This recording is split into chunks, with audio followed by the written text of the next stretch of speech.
Louvado seja o nosso Deus. Irmãos, queríamos lhe convidar a abrir sua Bíblia no livro de Lucas, capítulo 10, a partir do verso 25. Evangelho segundo escreveu Lucas, capítulo 10, a partir do verso 25.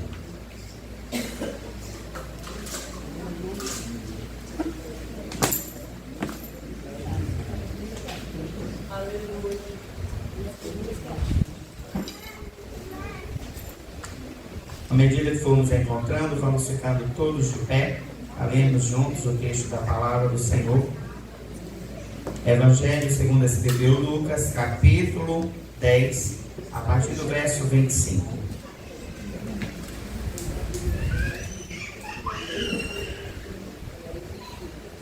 Todos encontraram? Amém. Se alguém não encontrou, diga Escola Bíblica Dominical.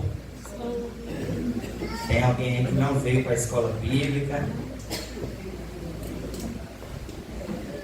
Lucas capítulo 10, a partir do verso 25, que diz assim: Um dia um especialista da lei veio para pôr Jesus à prova, fazendo-lhe esta pergunta: Mestre, o que preciso fazer para herdar vida eterna?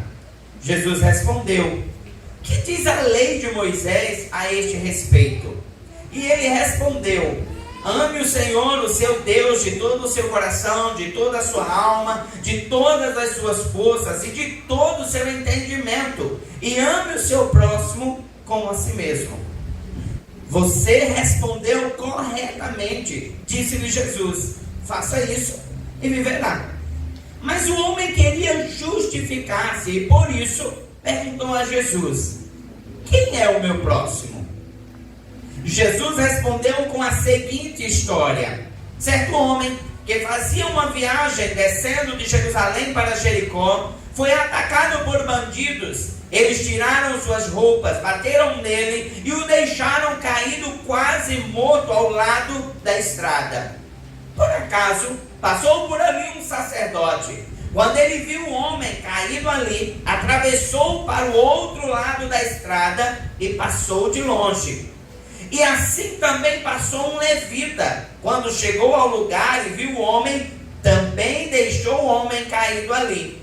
Porém, veio um samaritano, e quando o viu, sentiu grande pena dele. Ajoelhando-se ao lado dele, o samaritano derramou o vinho e óleo nas feridas e fez os curativos. Depois, colocou o homem em seu jumento e levou-o a uma hospedaria onde cuidou dele.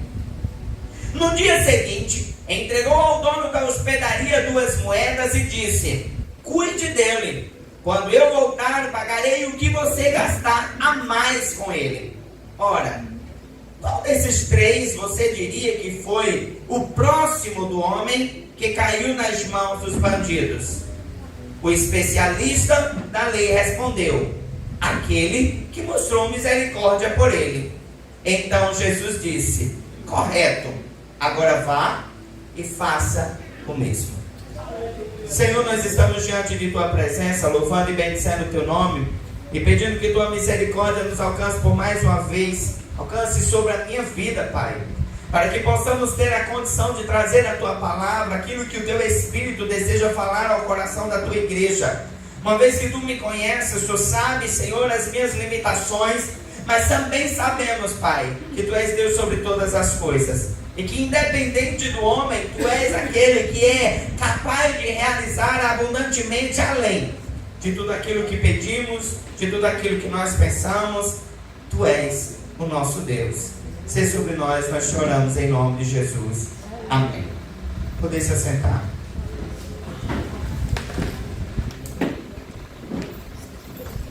Irmãos, nós lemos um texto bastante conhecido. E é o texto que está inserido a parábola do bom samaritano. Mas eu queria que nós pudéssemos começar pensando sobre essa parábola, trazendo ao entendimento o propósito dessa parábola ter sido apresentada pela pessoa de Jesus. Essa parábola ela vem em resposta a um comportamento de um doutor da lei que questiona ao Senhor sobre o que fazer fazer para ter a vida eterna? E essa pergunta é feita por um homem que Jesus, ou melhor, que o evangelista Lucas, quando escrevendo este evangelho, ele descreve, ele diz: este homem, ele não era um qualquer homem, era um doutor da lei. Se ele era um doutor da lei, era um homem que tinha conhecimento da lei do Senhor, que tinha conhecimento dos costumes, que tinha conhecimento de todo o cerimonial cristão, que era um homem que possuía entendimento de todas as coisas. Era como se nós pensássemos em alguém que de repente cursou uma universidade, alguém que cursou um curso de teologia, alguém que fez doutorado, que fez mestrado, que fez tantas capacitações e tornou-se doutor. Esse era esse homem. Esse homem que chega diante de Jesus e agora ele não está fazendo uma pergunta ignorante, ele não está fazendo uma pergunta que ele não tivesse uma resposta, ele está tentando encurralar Cristo dentro da mensagem que Jesus tinha levado à humanidade. E ele chega e diz: Jesus, deixa eu te fazer uma pergunta. O que eu faço para ter a vida eterna? Quando Jesus ele escuta essa pergunta desse doutor da lei, ele imediatamente diz: me diz uma coisa, o que está escrito na lei do Senhor? E Jesus ele faz essa pergunta àquele homem porque ele sabia qual era a intenção por trás daquela pergunta. E ele diz: a lei, ela vai dizer o quê? Era como se ele dissesse: tu conheces a lei, tu sabes o que a lei ela descreve sobre isso. O que esta lei que você conhece, que você sabe, que você estudou, ela fala? Aquele homem imediatamente para e diz: ame a Deus acima de todas as coisas, com toda a sua força, com todo o seu entendimento. Ame a Deus em sua totalidade e também ame ao seu próximo como a si mesmo. A pergunta de Jesus ela é uma pergunta intencional. Ela é uma pergunta que está gerando no coração daquele homem uma reflexão sobre aquilo que ele tentou trazer a um constrangimento à pessoa de Jesus. E aquela resposta daquele homem agora começa a trazer à tona N coisas. Primeiro, ninguém é capaz de cumprir a lei. Apesar da lei ela ser espiritual, apesar da lei ela ter um propósito divino, foi algo que o Senhor deixou ao povo. Essa lei apontava não para a nossa capacidade, mas na verdade para a nossa incapacidade. A lei do Senhor colocava o homem diante de uma situação em que ele para e diz: eu não sou capaz de cumprir à risca tudo que está nela escrito.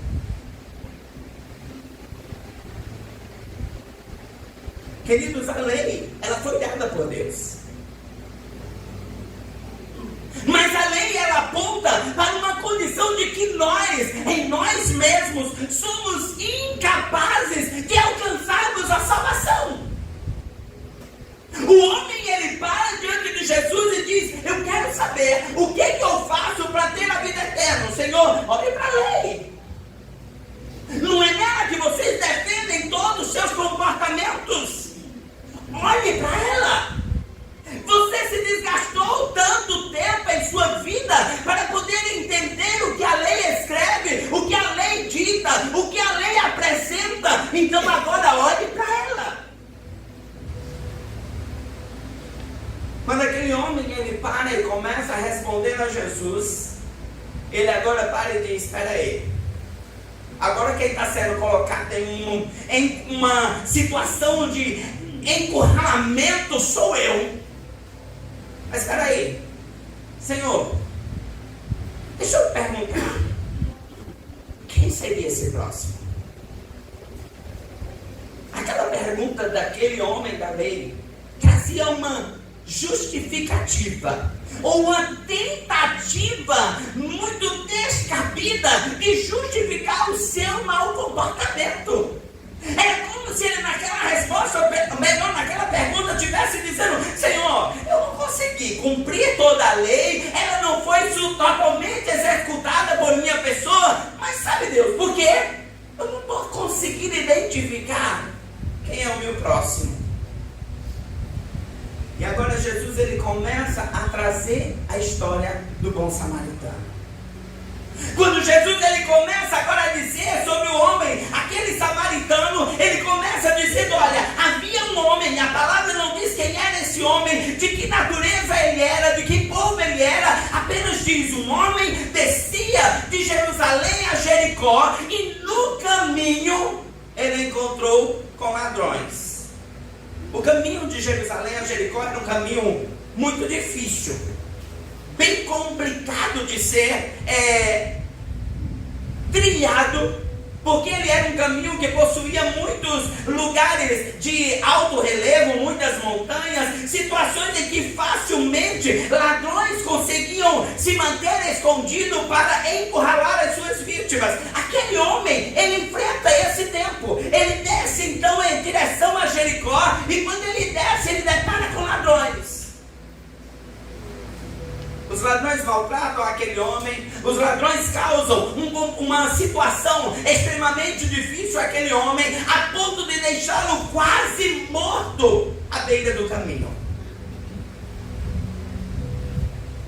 Mas sabe, queridos, a palavra do Senhor agora começa a apontar personalidades que agora saem, caminham em mesma direção, indo para o mesmo lugar, e ele diz: primeiro passa um sacerdote. Sacerdote, irmãos, era o pastor da época. Sacerdote era aqueles que estavam diante do templo, era aqueles que estavam cuidando das coisas do Senhor. E quando a palavra diz: agora passa um sacerdote, era como se apontasse: agora passa a esperança daquele homem.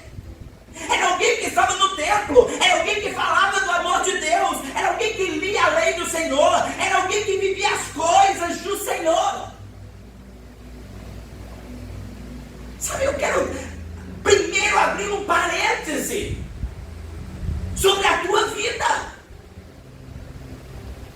Quando você passa, quando você está a caminho, seja de qual local que você está, e tem lá alguém necessitado, ele olha para você como uma ideia de esperança. O sacerdote apontava para uma esperança. O sacerdote apontava para alguém que vivia a pregação da palavra. Você vem ao culto todo domingo, você lê a palavra, você medita na palavra, você chega no culto e você canta, e você participa dos departamentos, e você faz tantas coisas. Você tem um título de cristão. O que o mundo olha? Alguém que faz o bem. Se você conversar com qualquer pessoa lá fora, a primeira coisa que ele vai pensar: quem é que faria o bem? Não, certamente aqueles que estão na igreja. Mas a palavra do Senhor diz que o sacerdote, ele passa, ele olha, e ele muda de lado, e agora ele vai por outro caminho na estrada, mas não estende a sua mão para cuidar daquele homem. A esperança foi pelo outro caminho. A esperança desviou o caminho. A expectativa daquele de salvação, de melhora, de cuidado, de ajuda para aquele homem, desvia do caminho. Vem agora o levita. Levita, se nós trouxermos para o nosso contexto hoje, seriam aqueles que fazem o trabalho de diaconia, aqueles que fazem o trabalho de cuidar das coisas da igreja. É aquele que trabalhava na ação social, era aquele que cuidava do trabalho de levar alimento aos necessitados. Irmãos, se tinha alguém que podia ajudar aquele homem, era esse diácono, esse levita, esse ajudador da casa do Senhor. O que esse levita faz? Segue o exemplo do seu pastor. Esse levita segue o exemplo do seu pastor. Desvia o caminho e faz de conta que não viu. Irmão, sabe a primeira coisa que a gente aprende com esse texto? É que existe uma responsabilidade sobre nós. O seu nome de cristão, o seu título de cristão, o seu comportamento de todo domingo está na igreja. As inúmeras vezes que você participa de departamento, a Bíblia que você carrega debaixo do braço, ou aqueles louvores que você vai para todo canto e o seu carro só toca músicas cristãs, aponta para a esperança deste mundo. A esperança deste mundo, ela está sob uma responsabilidade de uma igreja, de um povo, de uma nação escolhida, de uma geração eleita, de um povo chamado a Deus para fazer a diferença no meio em que ele se encontra. Existe sobre você uma responsabilidade de olhar para o necessitado. E quem é o necessitado? É aquele que ainda não foi alcançado pelas Escrituras Sagradas. Mas sabe o que muitas vezes nós fazemos, queridos? Fazemos igual o sacerdote e o levita. Desviamos o caminho. Muitas vezes você está na sua escola e você vê um jovem que está adentrando a uma realidade de depressão. E o que você fez? Quantas vezes você sentou para conversar com esse jovem? Mas talvez você preferiu o caminho mais fácil: se juntar àqueles que não fazem nada. Se juntar àqueles que criticam, se juntar àqueles que apontam, se juntar àqueles que fazem chacota, se juntar àqueles que fazem tudo menos seguir a palavra.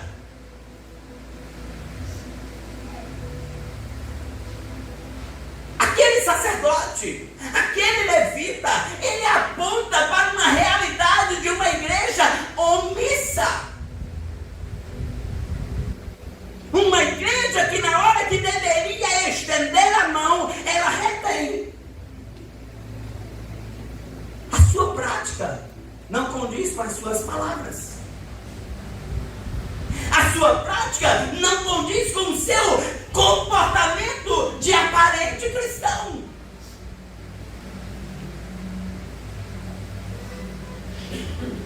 Porque é fácil, irmãos, nós dizemos que amamos a Deus e ao nosso próximo. O difícil é isso ser uma realidade em nossas vidas. O difícil é nós vivemos esse comportamento de genuíno. A primeira coisa que a palavra do Senhor aponta a nós é essa necessidade de assumirmos o papel que foi nos colocado às mãos. Quando Jesus ele vai ser levado aos céus, ele diz: ide. Agora ide por todo mundo, pregai o evangelho a toda criatura. Ele deixa uma ordenança onde ele não está dizendo essa ordem é para esse público. Ele diz para todos os que se chamam seguidores de Cristo. Ele diz: sua tarefa é ir, pregar o evangelho a toda criatura. E pregar o evangelho é trazer esperança. Pregar o evangelho é trazer luz a uma realidade de calamidade no meio da geração em que estamos.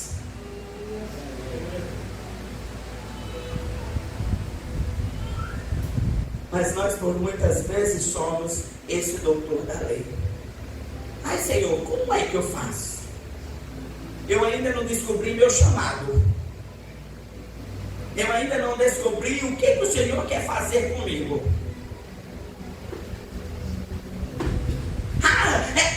justificativa mais utilizada: não, pastor, não me coloque para fazer nada, não, que eu não sei.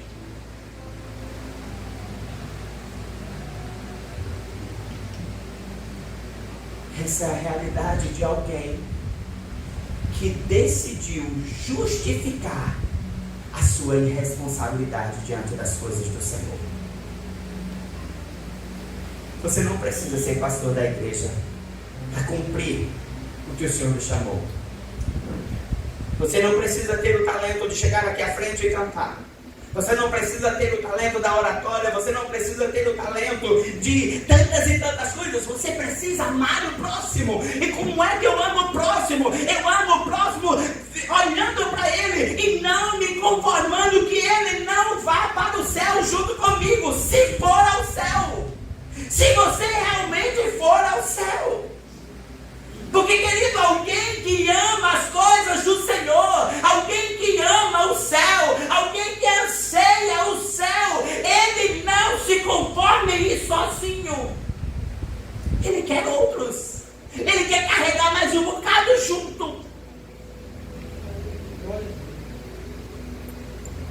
E o diabo sabe fazer essa tarefa muito bem. Ele não puxa um para o mundo. Ele puxa um, fazendo com que ele leve mais um bocado junto com ele.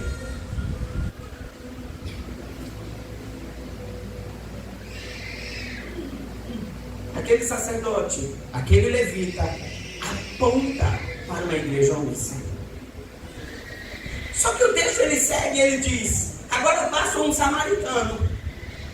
Irmãos, o samaritano aqui, ele representa justamente a ausência de esperança. Sabe, você pensar assim: eu preciso que algo aconteça aqui dentro da minha vida. Eu quero que alguém venha me dar um dinheiro para me fazer uma reforma na minha casa. E aí você pensa: chegou, passou ali o prefeito da cidade, ele pode me dar. É esperança. E ele passou direto. Mas de repente bateu na sua porta o seu inimigo. Aquele que você pegou uma briga ontem. E você para e diz: daí, desse mato não sai para ele não. Esse samaritano era esse. Era aquele que não representava esperança para aquele homem. Era aquele que certamente, pelo que os judeus eles tanto apontavam, seria aquele que se comportaria de uma forma totalmente arredia. Ele estaria distanciado do cuidar. Irmãos, sabe quem está cuidando? Aqueles que a gente pensa que não devia fazer nada e que não faz nada. Sabe quem está se preocupando? Sabe quem está se preocupando com seu filho na escola? Aqueles que não vivem a palavra do Senhor. E sabe qual é a preocupação deles? Incutir na cabeça deles a realidade do presente século. Porque nós não estamos vivendo Romanos 12, quando diz: não vos conformeis com este mundo. Nós estamos conformados. Nós estamos olhando para tudo em nossa volta e nos comportando como o sacerdote, o levita. Ele não teve cuidado suficiente, deixa aí a sua própria sorte.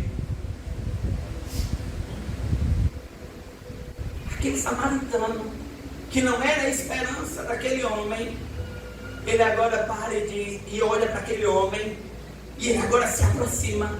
Ele se dá conta que aquele homem não estava morto. Ele se dá conta que aquele homem estava apenas muito ferido, muito machucado. E agora ele vai e tira de sua bolsa vinho e azeite e começa agora a cuidar das feridas daquele homem.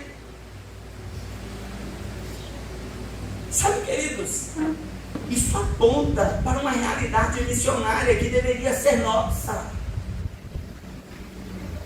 Aquele homem parar e cuidar das feridas é o primeiro momento da palavra sendo trazida.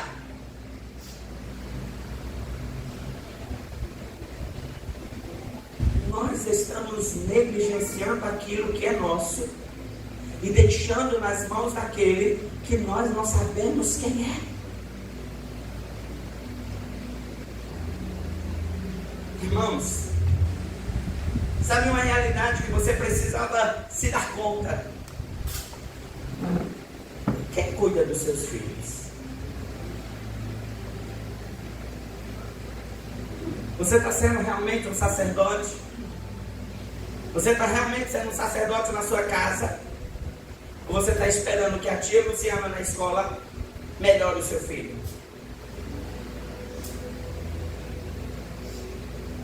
Ou você está esperando que a escola faça do seu filho um homem, uma mulher? É papel seu. A esperança do seu filho está em você. Em você ser um pai de verdade. Em você ser uma mãe de verdade. A esperança do seu esposo está no seu comportamento de uma mulher que cumpre as escrituras, que cumpre uma realidade no Senhor. Aquela esperança para a esposa depende de um marido crente. A esperança para o mundo em que nós estamos vivendo depende de nós sermos e não termos o nome de cristão.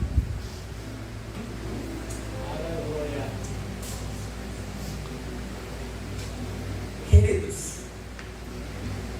nós estamos vivendo o maior, talvez o período de maior evasão das igrejas.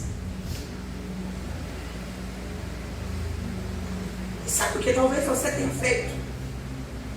Você está olhando o ferido, aquele que foi tomado pelas mãos do ladrão deste tempo, e você está passando à distância. Ei, Igor, vem cá. Tu viu fulano? Tu viu ciclano?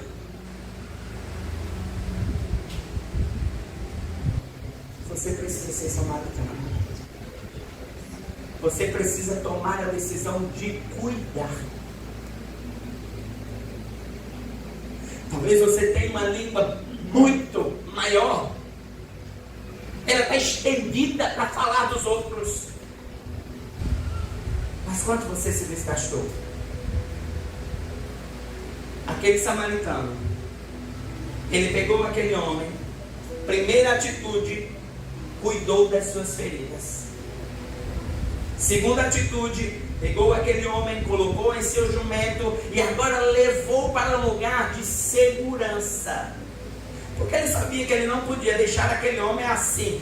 Deixa eu cuidar das feridas dele. Agora pronto, fica aí. Quando você melhorar, você se levanta. Mas não era suficiente. Aquele homem precisava ser levado a um lugar em que ele tivesse segurança. E agora aquele homem leva aquele maltrapilho, doente, todo machucado, deixa lá numa hospedaria. E agora ele diz, não basta deixar aqui. Ele nem tem dinheiro, ele foi assaltado. Deixa eu cumprir o papel completo. Chega o dono e diz, olha, eu vou deixar 2 moedas para pagar o que já gastamos. Mas faça a conta, porque eu vou voltar. E eu vou concluir a obra. Querido, ser cristão é mais do que um título. Ser cristão é mais do que nós estarmos na igreja orando. E a gente muitas vezes faz isso. Estou na igreja, estou orando, e aí faz uma lista de nomes. Estou orando por essa lista. Mas ser cristão é mais do que isso. É nós nos desgastarmos.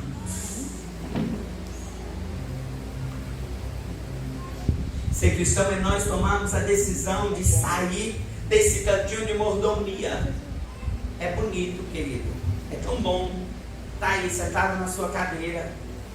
E você chega no domingo, 7 horas da noite, senta ali na sua cadeira. Aí assiste o pessoal cantando, o pessoal pregando, o pessoal fazendo, e você está ali, terminou, deu 9 horas, 9h30, vou para casa. Isso não é ser cristão. Ser cristão é o que eu faço com tudo aquilo que eu aprendi. O que Jesus ele estava apontando para aquele doutor da lei. Ele estava dizendo, É isso. Você quer ir para o céu? Você quer realmente vida eterna? Pare de achar desculpas para aquilo que você não faz e faça. Aleluia. Porque o Senhor, Ele está nos chamando a atenção nessa noite, queridos. Repare de achar justificativas. Eu estava na aula essa semana, quarta-feira, e eu e Luciana fomos pegos por uma situação bem diferente lá no curso de teologia. Estávamos debatendo sobre o tema divórcio, e um dos alunos estava buscando incansavelmente justificar divórcio e trazer uma aceitação de Deus para o divórcio. E diante de todo aquele desgaste e aquele interesse daquele aluno em fazer com que esse tema ele fosse trazido a uma condição de poder, de estar liberado, de poder divorciar quando bem entendesse, quando tivesse uma razão justificada aos seus olhos, eu parei e disse: peraí, não é assim.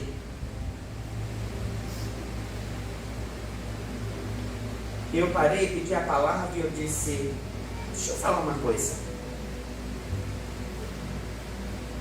Divórcio nunca foi a saída de Deus para os problemas de um relacionamento.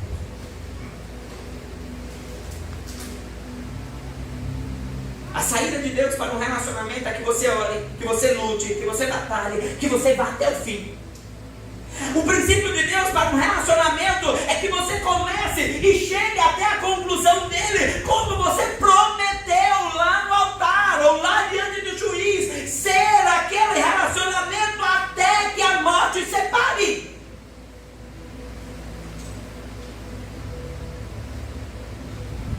Mas quando a palavra diz, por essa razão, ele está dizendo, mas eu sei que vocês são fracos.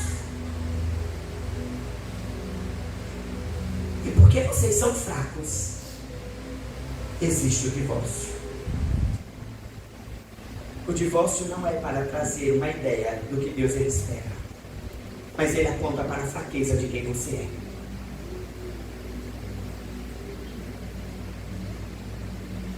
Sabe, queridos, nós estamos assim.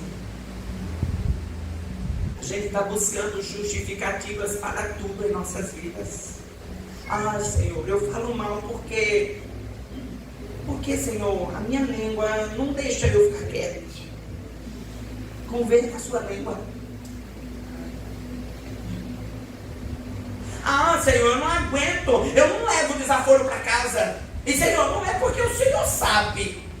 Senhor, tu sabe quem eu sou. Eu tenho uma dificuldade, Senhor, de ouvir as coisas e ficar calado. Converta a sua boca.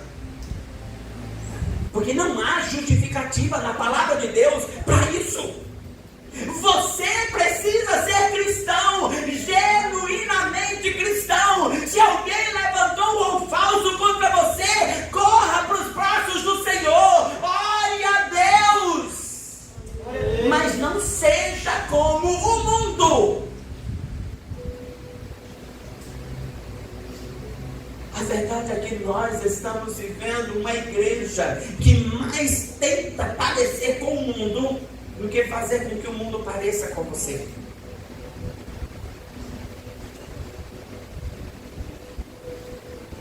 Porque vivermos, irmãos, o nosso chamado do Senhor não é fácil.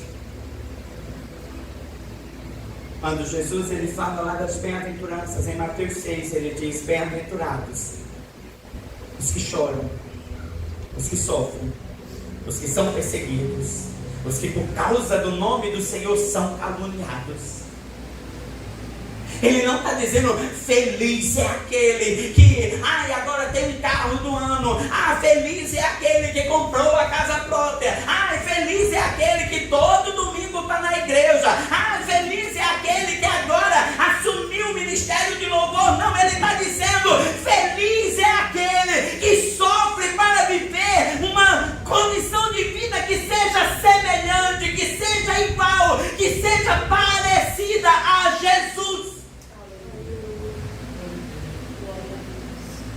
O que Jesus estava dizendo com essa parábola, aquele doutor da lei, é: toma vergonha na cara e deixa de trazer justificativas e vá ser crente.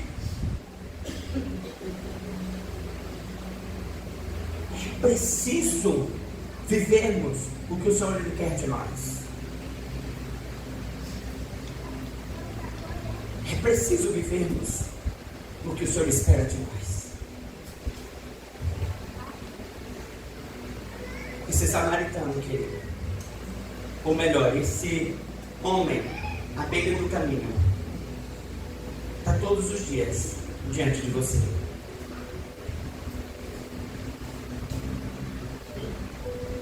Mas talvez você até hoje tenha sido um sacerdote por levita. Você tem passado a distância. E sabe, quando a gente pensa sobre tudo isso, irmãos, nós estamos cercados por tantas pessoas necessitadas. Nós estamos cercados por tantas pessoas que estão precisando que você faça algo.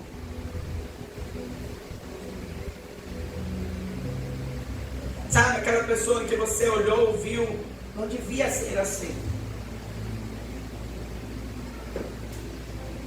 Mas você preferiu fofocar com o seu irmão.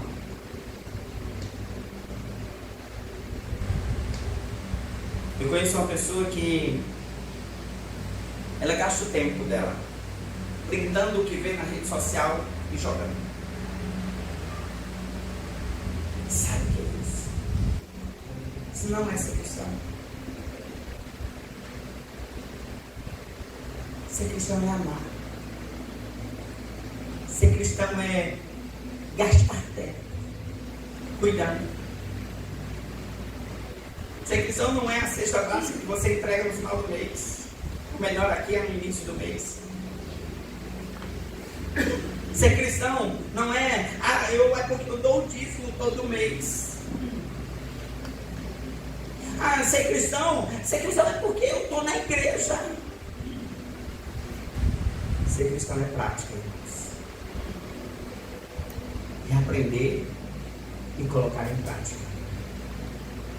Você imagina um médico que passa anos dentro de uma universidade, depois vai não sei quantos anos numa residência, aí ele termina o curso, entra no hospital, deixa eu me sentar aqui, o doente vai se curar, não fez nada. Ou o advogado que passou anos na universidade, agora chega lá: olha, eu quero que você defenda a minha causa. Tá bom, chega diante do juiz, senta lá, sua causa vai ser resolvida. Precisou desgastar, gastar para que aquilo ali pudesse acontecer. Os anos de universidade não vão resolver os casos do direito. O tratar dos doentes, eu agora preciso pegar o que eu aprendi e agora fazer com que isso aconteça.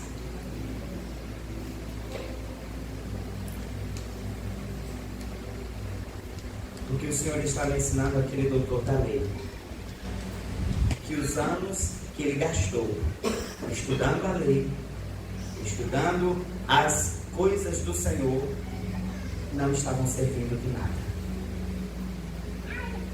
Porque ele conhecia, mas ele não praticava.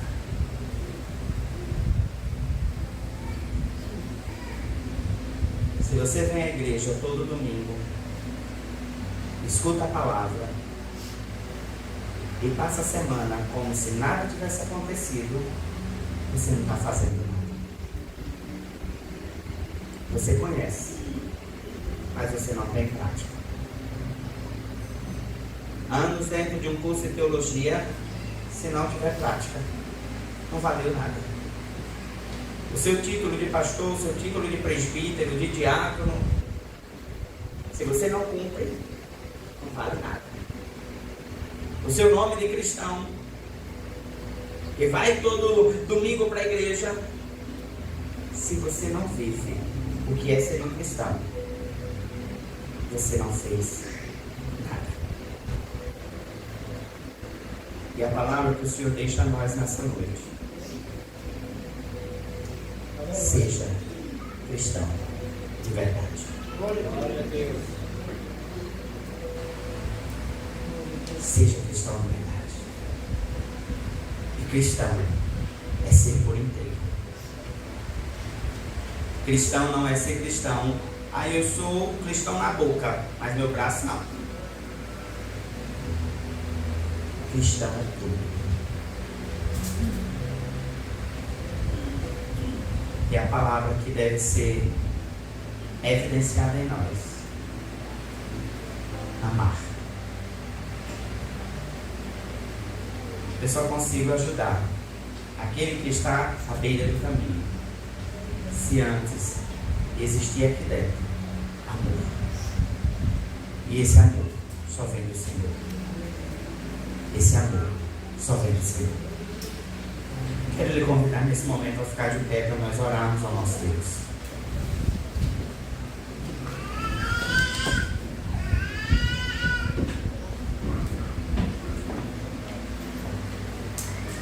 Nós vamos ministrar a ceia do Senhor.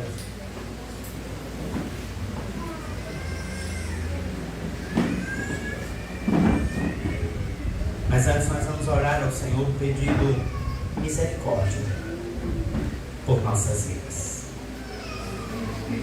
Pedindo misericórdia. Pedindo perdão a Deus. Deus, me perdoe se eu não tenho sido o cristão que o Senhor espera que eu seja. Me perdoe, Senhor, se eu não estou sendo o homem que o Senhor espera que eu seja, a mulher que o Senhor espera que seja. Mas esse é tempo de nós olharmos para o Senhor e pedirmos misericórdia. Me faça mais crente. Me faça mais crente. Me faça diferente. Me faça diferente. Eu preciso ser diferente. Eu preciso ser diferente. Vou convidar o nosso irmão evangelista Emanuel para nos levar em oração. E nesta oração, você vai clamar a Deus por misericórdia, por perdão, por transformação de vida. Para que em seguida nós possamos ministrar a ceia do Senhor. Amém. Aos irmãos, com a paz do Senhor. Amém. Oremos. Senhor, meu Deus e Pai, muito obrigado, Senhor, por tudo que o Senhor já falou nessa noite, Senhor. Senhor, diante da Tua presença, meu Pai, te pedimos perdão, Senhor. Perdão por nossos pecados, por nossas falhas, Senhor. Por nossos erros, Senhor. Te pedimos todo dia, Senhor, que nos faça uma pessoa melhor, um crente melhor, Senhor. Um cristão verdadeiro, Senhor. Que nós possamos praticar tudo que o Senhor nos ensina todo domingo, Senhor. Todo domingo o Senhor nos ensina, nos mostra o caminho certo, nos mostra a verdade, Senhor. Que nós possamos praticar, Senhor, todos os dias, em nossas famílias, no trabalho, nessa sociedade perdida, Senhor. Que nós possamos ser luz, Senhor. E por onde nós andarmos, Senhor. Senhor, tem misericórdia na nossa vida, Senhor. Nos transforma completamente, Senhor. Senhor, muito obrigado por tua misericórdia, Senhor. É isso que te pedimos, Senhor, já te agradecemos, em nome de Jesus. Amém.